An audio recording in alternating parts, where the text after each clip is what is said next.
in the bottom left starting location, playing brilliantly, a champion of GSL Code S. Can he do it again? He is 삼성칸 RorO.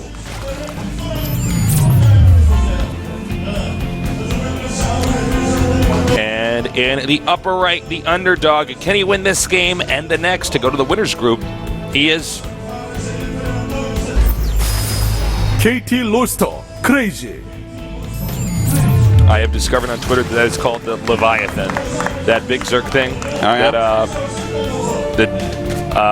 don't know, shoots out the little Zergs. Yeah, yeah. Well, I thought it was just a Broodlord, man. That's what it felt like. This is what Broodlords look like, right?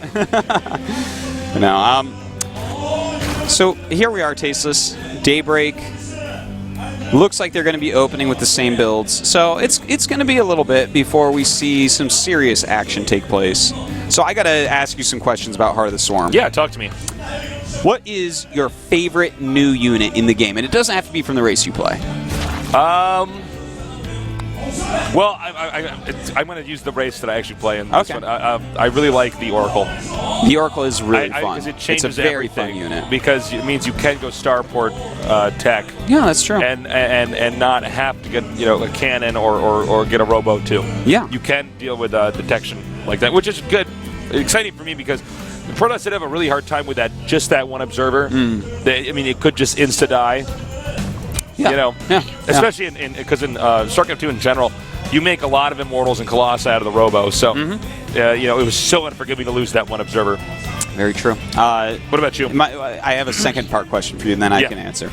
All right. My second part question, what's your favorite change to something that was already in StarCraft 2? Because they changed quite a few things around. People are going to flame me, but I like the medevac boost. Oh. Okay. I think that's cool. No, I think it makes it really exciting. Really exciting. Because it's just even just as a caster, there's so much stuff now going on. No. Okay, now you go. Your turn. Shoot.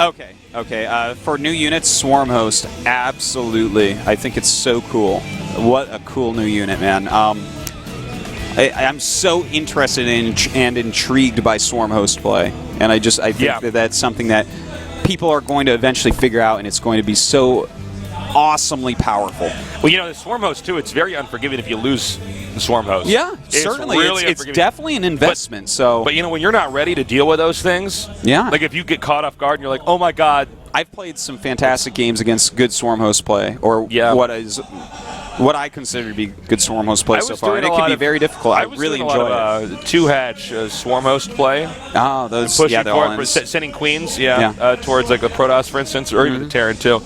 And just chewing away at them. I don't think that'll last, but that was my first experimentation with the Swarm Host. Yeah.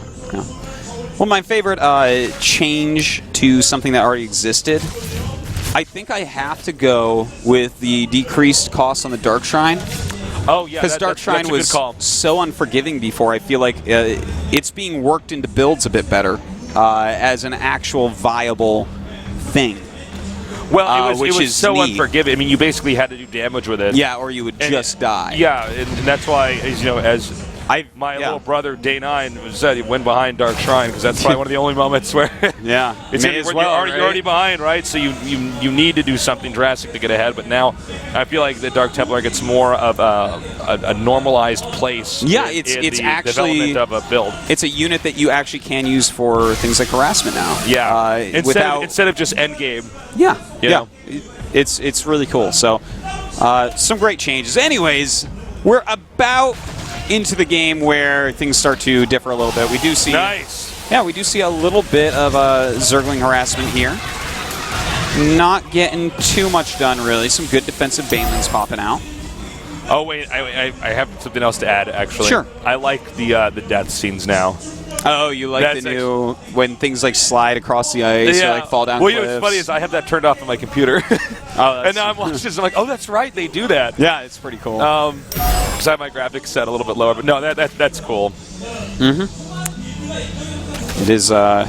It is pretty awesome. You know what? I like the new tile sets too. I always like that about StarCraft when we get new tile sets. It's so refreshing, because I'm so used to the same few tile sets. And then the thing is, there's always through the history of StarCraft, there might be 4 or 5 tile sets or something, and then you only end up using 3. Right. And then it's like, what? Was it in StarCraft?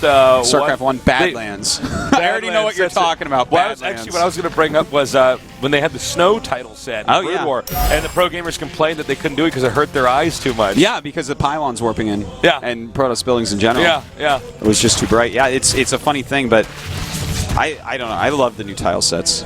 Well, you know, even on this kind of fantasy level, it's cool. Oh, this could be bad. Ooh. That was close.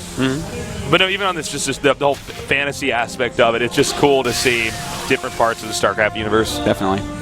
Well, we do have Spires on the way for both players. Very similar timings. We do have Crazies going just slightly faster. Similar drone counts right now as well. And, you know, this is the time where we're going to see both of our Zerg players try to take third bases relatively soon, which is going to result in some Ling-Baneling micro battles. We already got one being taken. Actually, excuse me, as I said that, the second one taken over here. Now, I love this move by Crazy. I love to see Zergs do that where they move down that spine because you know that's the new point of contention. Well, there's two ways to get in there. I mean, it's a much more open area, even though it's less open than most third bases on most maps. Very true. RorO's getting super close to Crazy's Banelings, by the way. Yeah, this is very exacting. No doubt about that. We do see some Lings coming in towards his base, but that Spinecrawler slows everything down. He's got to deal with that before he deals with the hatchery, and that's something that gives a lot of time to Crazy to actually react. All right. Looks like Crazy cleaned that up with ease. More and more Lings coming down, though. Now, he wants to get these extractors up right away. This is a matchup and a situation in the matchup where gas takes priority over minerals by far because you need those mutalisks out. Totally. You need to get as many mutas as possible. We do see that right now RorO is making a few more mutas, but Crazy still has some gas banked up in between his queens and the simple not knowing of RorO exactly how many mutas are going to be in his opponent's flock. It's going to be hard for him to put on aggression, even though he'll have a few muta lead to begin. All right, now when you get that little muta lead, you can go around the map and take out Overlords. Yeah. Which can actually get a little out of control. I thought, sick! Completely denied that attack coming there from Crazy. RorO looking fantastic. Yeah, that was actually really painful for Crazy. That was a lot of Zerglings that he lost. It was a smart move, but a little bit overconfident running up that ramp so quickly. He was risking it on RorO not having a Baneling in position. All right, but again, RorO now cleaning up a lot of these Overlords. Now, that's a lot of minerals. I know I said gas takes precedent, but I mean, that's a lot of minerals that you can lose when you start to take out those Overlords. Plus, it's lights out for you on the map. You have no idea where they're coming from. But Crazy coming here now, hitting these drones and hitting hard. It looks like he's going to try to intercept them with his own mutas, RorO is. No, actually a block, not even an interception. I thought he was going to try to meet them, when they were on their trip on the way back. But instead, very defensive play here from RorO. Yeah, doesn't quite get him there. But, this game normalizing quite a bit. But their +1 carapaces are going to finish at very similar times. They're mining very similar right now as well. As we see 18 meters to 14, but still more building. RorO just has slight leads in basically every area right now, and that's just it's going to be tough for Crazy to recover from this. I almost feel like RorO might have to just make a mistake.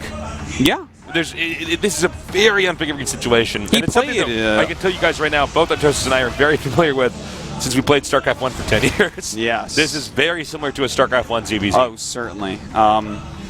Well, RorO's starting his +2 carapace right away. Once again, showing that this is part of his Mutalisk style. +1 attack on the way for Crazy. But, with how well the vision of RorO was last game, the movement of his mutas, the pulling Crazy's mutas around, I feel like, Crazy has to do something different, something special this game. His regular play, I don't know if that's going to be enough to actually stop RorO. Well, it just looks like RorO's superior in pretty much every way right now, and it's not giving Crazy a lot of wiggle room. Very, very close. RorO really comfortable when it comes to ZBZ. Let his units get right in there. Yeah. Notice how he keeps them clumped too. He wants them all firing at the same time, even though they'll take the glaives bouncing all the time. Very, very much so. It's very important that you get more shots in your opponent, and the way that Crazy isn't constantly bunching, you want them completely bunched up so they all start attacking immediately. Right. All right, mutas are grouping up now. And it looks like he's going to take his 4th, and I like this because what RorO's doing is he's... Whoa.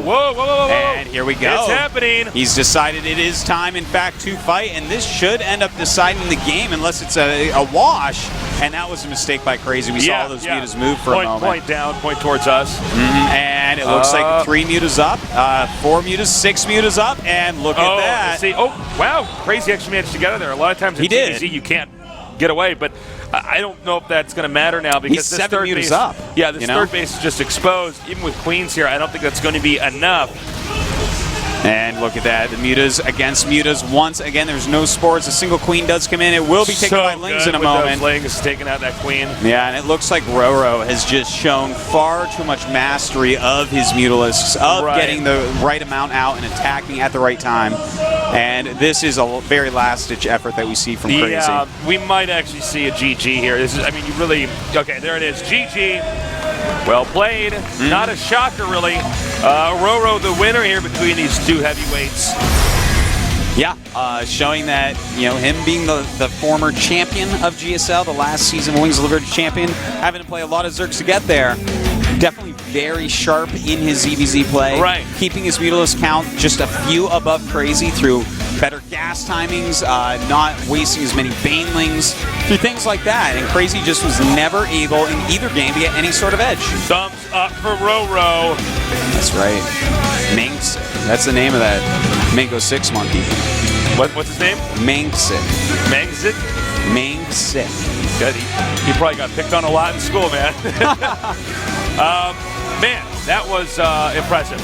So we're going to go to our next matchup after a short break. Yeah. Do you think RorO's going to get out? Because I'm going to go with a yeah. Yeah, I do. I think I feel like it's going to be Bomber and RorO, but yeah, I think so too. We will have to see, can Bomber actually take out Creator? You know, Creator is so solid. He was one of the more creative Protosses that we had in Wings of Liberty, so the strats he's going to be coming out with are going to be pretty cool. Bomber, I'm feeling like it's going to be the same Bomber that we saw in Wings of Liberty, just great macro machine. You know, he's had some great games so far in Heart of the Swarm, and I have a lot of faith in him. He's just shown fantastic play. Yeah. So I'm leaning on him. I think he's going to be able to take it.